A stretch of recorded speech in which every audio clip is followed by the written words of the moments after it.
सीमांचल के साथ जिन्होंने नाइंसाफी की है, उनको उनकी औकात याद दिलाने की और दिखाने की बहुत जरूरत है। मेरे भाइयों, यही वो चार गद्दार हैं, देखिए इनको गौर से।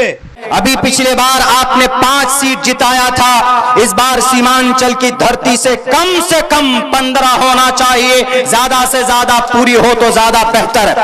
मेरे भाइयों, पटना में जो भी बैठेगा पहले आपके पास आएगा कि सीमांचल वालों, आज तक मुस्लिम नेताओं को कुर्सी नहीं मिलती थी पटना में, लेकिन एमआईएम के आने से उनको कुर्सियां मिली है। डर पैदा हुआ है कि एमआईएम वाले आ गए हैं। ये डर अगर किसी ने पैदा किया है तो मजलिस इत्तेहादुल मुस्लिमीन के आने की वजह से डर पैदा हुआ।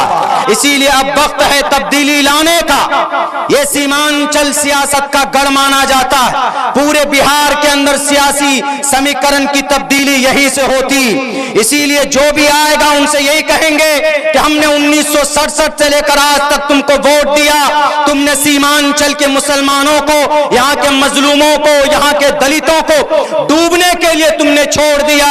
मेरे भाइयों, उनसे सिर्फ सवाल करना है और एक उम्मीद की नजर से मजलिस इत्तेहादुल मुस्लिमीन को देखिए, इसमें ज्यादा से ज्यादा जुड़िए और जोड़िए और इस पार्टी को कामयाब कीजिए। इंशाअल्लाह ये पार्टी सीमांचल के जरिए से पूरे बिहार के मुसलमानों की तकदीर बदलेगी। बहुजन समाजवादी पार्टी मायावती का एक कैंडिडेट जीता, उसका एक प्लेटफॉर्म मिल चुका है मजलिस इत्तेहादुल मुस्लिमीन की शक्ल के अंदर। आने वाले अभी नहीं आए नहीं है, पता चल जाएगा, बैठ जाइए, इत्मीनान से बैठ जाइए। वो आएंगे, आप सबको खबर होगी। वो आएंगे, अपने महबूब लीडर बैरिस्टर असदुद्दीन अवैसी साहब को करीब से देखने का मौका मिलेगा। वो हमारे और आपके लिए आवाज बुलंद कर रहे हैं, इसलिए उनको समर्थन करना, इसीलिए उनको सपोर्ट करना हमारे लिए बेइंतहा जरूरी। इसलिए मुसलमानों, इस बार हम सब अपनी पार्टी का जो भी यहां से कैंडिडेट होगा, आंख बंद करके उनको समर्थन देंगे, अपना वोट देंगे कि नहीं देंगे। और जितने भी लुटेरे चले गए उन सबको भी सबक सिखाएंगे।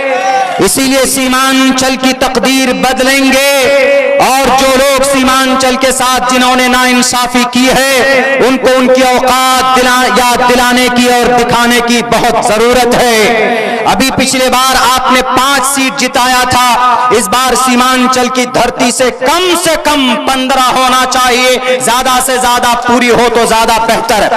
मेरे भाइयों, पटना में जो भी बैठेगा पहले आपके पास आएगा कि सीमांचल वालों, आज तक मुस्लिम नेताओं को कुर्सी नहीं मिलती थी पटना में, लेकिन एमआईएम के आने से उनको कुर्सियां मिली है। डर पैदा हुआ है कि एमआईएम वाले आ गए हैं।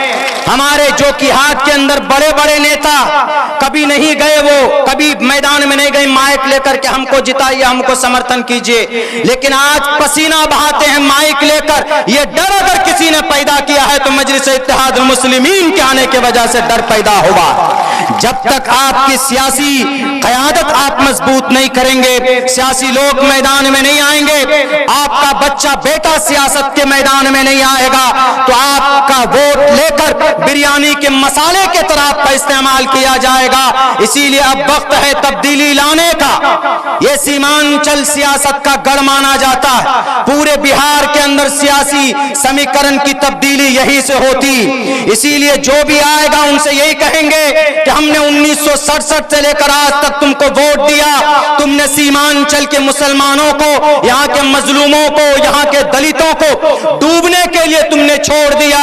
मेरे भाइयों, उनसे सिर्फ सवाल करना है और एक उम्मीद की नजर से मजलिस इत्तेहादुल मुस्लिमीन को देखिए, इसमें ज्यादा से ज्यादा जुड़िए और जोड़िए और इस पार्टी को कामयाब कीजिए। इंशाअल्लाह ये पार्टी सीमांचल के जरिए से पूरे बिहार के मुसलमानों की तकदीर बदलेगी। बहुत बहुत शुक्रिया, जज़ाकल्लाह। अस्सलामु अलैकुम व रहमतुल्लाहि व बरकातुहू।